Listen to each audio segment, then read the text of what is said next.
കേരളം വലിയൊരു വികസന മോഡലായി ഉയർത്തിക്കാട്ടപ്പെടുമ്പോഴും സംസ്ഥാനം ഇപ്പോൾ കടന്നു പോകുന്നത് വലിയൊരു സാമ്പത്തിക പ്രതിസന്ധിയിലൂടെയാണ്. ഇത് വെറുമൊരു താൽക്കാലിക പ്രശ്നമല്ല. നമ്മൾ ഗൗരവമായി മനസ്സിലാക്കേണ്ട ചില കാര്യങ്ങൾ ഇതിനു പിന്നിലുണ്ട്. കടം വാങ്ങി കാര്യങ്ങൾ മുന്നോട്ട് കൊണ്ടുപോകുന്ന അവസ്ഥയിലേക്ക് കേരളം മാറിയിരിക്കുകയാണ്. അതായത് കേരളത്തിന്റെ ആകെ കടബാധ്യത ഇപ്പോൾ ഏകദേശം 5 ലക്ഷം കോടി രൂപയോളമാണ്. ഇത് നമ്മുടെ ആഭ്യന്തര ഉൽപാദനത്തിന്റെ അതായത് GSDPയുടെ 35% വരും. ഈ പ്രതിസന്ധിക്ക് പിന്നിലെ പ്രധാന കാരണങ്ങൾ എന്തൊക്കെയാണെന്ന് നമുക്കൊന്ന് നോക്കിയാലോ. സംസ്ഥാനത്തിന്റെ ദൈനംദിന ചെലവുകൾ വളരെ കൂടുതലാണ്.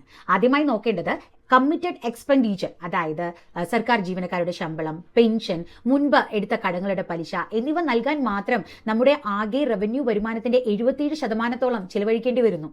അടുത്തതായി സംസ്ഥാനത്ത് പുതിയ റോഡുകളോ പാലങ്ങളോ ആശുപത്രികളോ പോലുള്ള അടിസ്ഥാന സൗകര്യങ്ങൾ വികസിപ്പിക്കാനുള്ള മൂലധന ചെലവ്, അതായത് ക്യാപിറ്റൽ എക്സ്പെൻഡിച്ചർ, അത് വെറും 1.3% മാത്രമാണ്. ഇത് ദേശീയ ശരാശരിയേക്കാൾ വളരെ താഴെയാണ്. കൂടാതെ ബഡ്ജറ്റിനു പുറമെ കിഫ്ബി വഴിയും മറ്റും എടുത്ത വായ്പകൾ വലിയ ബാധ്യതയായി മാറിയിട്ടുണ്ട്. ഒപ്പം KSRTC, വാട്ടർ അതോറിറ്റി തുടങ്ങിയ പൊതുമേഖലാ സ്ഥാപനങ്ങളുടെ നഷ്ടവും ഈ പ്രതിസന്ധി ഇരട്ടിയാക്കുന്നു.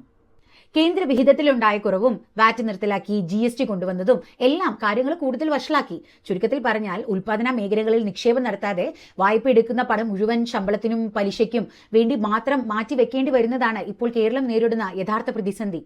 ഇതുപോലെയുള്ള കൂടുതൽ ഇൻഫോർമേറ്റീവ് ആയിട്ടുള്ള വീഡിയോസിനായി മൈ ഫിനാൻഷ്യൽ ഇപ്പോൾ തന്നെ ഫോളോ ചെയ്യും.